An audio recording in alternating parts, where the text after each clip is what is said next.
Hi, I'm Jamie Lewis and welcome back to thebassist.net. Today I've got this really cool Yanofsky 5-string bass guitar in the studio with me today, so let's check it out.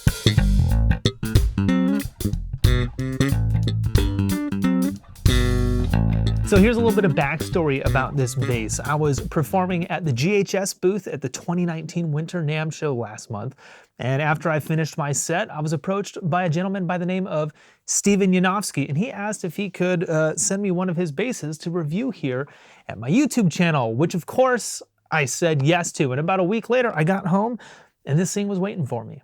Now, let me say, first of all, that I'd never seen one of these instruments before, never played one. I had no idea what it sounded like or what kind of guts were on the inside. So I came at this bass with a completely unbiased and fresh perspective. So I guess the first thing to do would be to just talk down the specifications. It's a standard tuned 5-string bass strung up B through G with a 34-inch scale neck and an ash top on a mahogany body. And I also really like the way that the top has been stained in 2 different colors to give that honey burst look on top with the natural wood grain showing through. And if you know anything about some of my other instruments, you're probably aware that I'm a big fan of wooden pickup covers, so I'm definitely into these. The top has also been sanded away down here where the knobs and the switches are, so even though it may look like a pickguard, it's actually the same cut of wood as the top.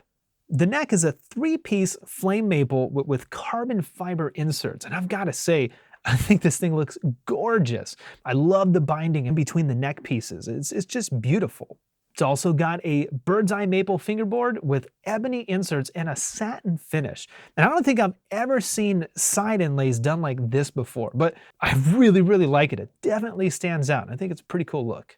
The pickups are Nordstrand fat stacks running into an Aguilar OBP3 preamp, but Steven says that this particular model can have any pickup configuration that you want. It's also got Godot tuners, a quick release bridge, and interestingly, this bass features a 16mm spacing instead of the standard 19mm. And the knobs down here control volume, pickup blend, and then bass, mids, and treble for the Aguilar preamp.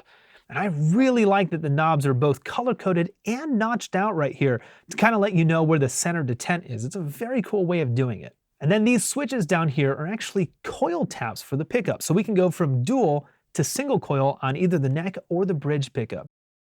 Now, I'd like to come back to something that I said just a moment ago about this bass having 16mm spacing at the bridge instead of the standard 19. Obviously, it's a smaller string spacing, so that might throw a few people off, but for me personally, I love it. I've actually grown quite accustomed to this string spacing because my signature Torillo 5-string bass actually also has 16mm, so I'm all for it. In fact, it makes a lot of things easier, like playing faster passages.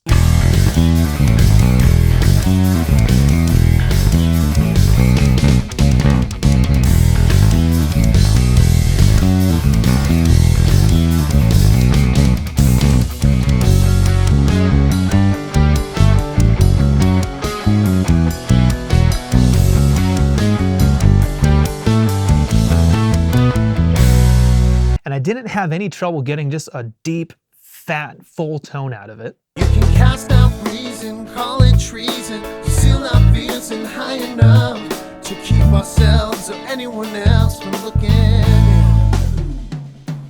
'Cause someday we'll know that we reap what we sow.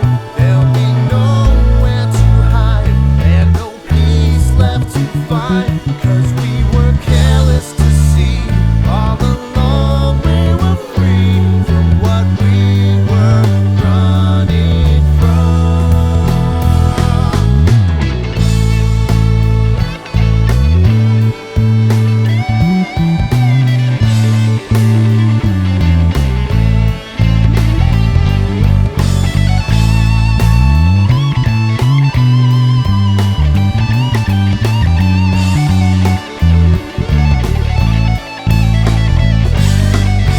It was pretty easy to get a good mid-rangey rock tone and really dig in with a pick.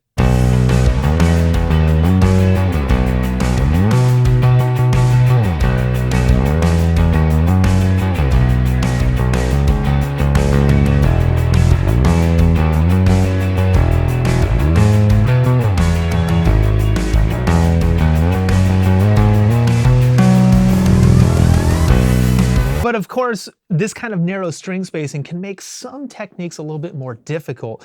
For instance, slap bass, because again, the strings are closer together, so you've got less room to get your fingers inside there and dig in underneath the strings.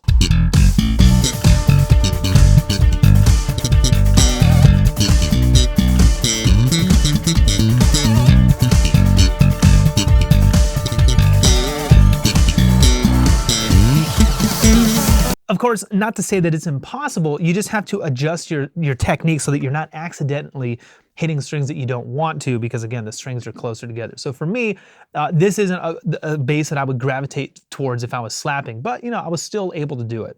And then obviously, there was no problem finding the funk in this bass.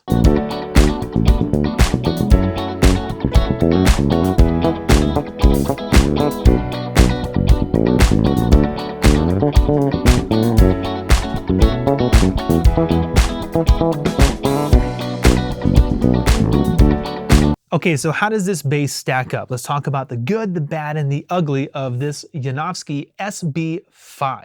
Well, in terms of sound, I'd say it's a win. Granted, I probably am a bit biased because this exact preamp is in all of my active basses. Every active bass I own has the Aguilar OBP3, so I'm very familiar with how the controls work, and I know exactly how to get a good sound out of it. Of course, I've never played these particular pickups before, but they sounded great. Very nice and clean and hi-fi sounding. So if that's what you're into, then look no further. And honestly, this coil tap feature on these pickups was very handy. But if I'm being honest, in a live scenario, I probably wouldn't use it because, you know, obviously when they're in dual mode, the bass is louder. Most of us gravitate towards louder. But in the studio, that's a very handy feature. You can sculpt your tone in a lot of different ways between that and the preamp. Okay, how does it play? You know, it came to me with pretty low action, and I raised it up just a tad, but I didn't have to do too much work to it. It sounded and felt great right off the bat. It's an easy transition from the lower register to the high. There's no dead spots. The only critique that I have is in the highest possible register. I don't know if you can see this on the camera, but this joint right here where the neck meets the body, this heel joint, I would have liked this to have been moved up a couple of inches, or at least maybe even tapered or thinned out, because when I'm playing in my highest register, my thumb doesn't really travel up with the neck. It's got to kind of stay over here, and that's just kind of weird for my left hand technique. So I would have liked to have seen a little bit of a taper there. Okay, how about the feel of this instrument? Well, it's very well balanced, there's no neck dive happening, and it's also very lightweight, especially for a 5-string. In fact, that's the first thing I noticed when I took it out of its case. I was like, if I throw this up, is it gonna float back down? But seriously, I wouldn't have any concern getting through like a 3 or 4 hour wedding gig with this bass strapped around my shoulders, which I know doesn't apply to all of you, but for those of us who are a little bit older, we gotta take care of our backs. So this one definitely helps out there. All right, and then last, what about the craftsmanship? Well, I mean, as you've seen throughout this video, this bass looks absolutely beautiful. Very well put together, lots of attention to detail, great wood choices, a cool color scheme, a very bold choice with the just with the body shape and the design altogether. Now, I do need to be fair here and point out a few cosmetic issues that I found with this bass. And granted, I went through this with a fine-tooth comb, just looking for anything negative to say about it. Took me a little while, but I did find a few things that caught my eye. The truss rod hole doesn't look nearly as clean as most basses I've seen of this caliber before. You can see there's definitely some rough, sawn wood down there, just underneath the string cavity. And then up here behind the tuning keys, you can see some bubbling happening, and even some of the finish chipping away, like on the B string here. There's also a tiny bit of bubbling that's happening right here at the neck to body joint. It looks like it could be glue, and it's kind of easy to miss, but if you look closely, you can see it. Now, I did call up Steven before filming this video and pointed these things out to him and asked, you know, if he wanted to explain it to defend his work before I shot this video. And here's what he had to say. He told me that this bubbling that you're seeing on the tuning keys must be caused from like a direct hit or something like that would cause the finish to strip out. Apparently this bass has been on loan with several distributors here in the US, so somewhere along the line it must have taken a beating. He did tell me though that there are pictures on his website that show this bass the day it left his factory, and it's in immaculate condition. So everything except for the you know, the truss rod hole, I guess can just be chalked up to mishandling, I guess. And again, I'm specifically looking for flaws to point out about this bass.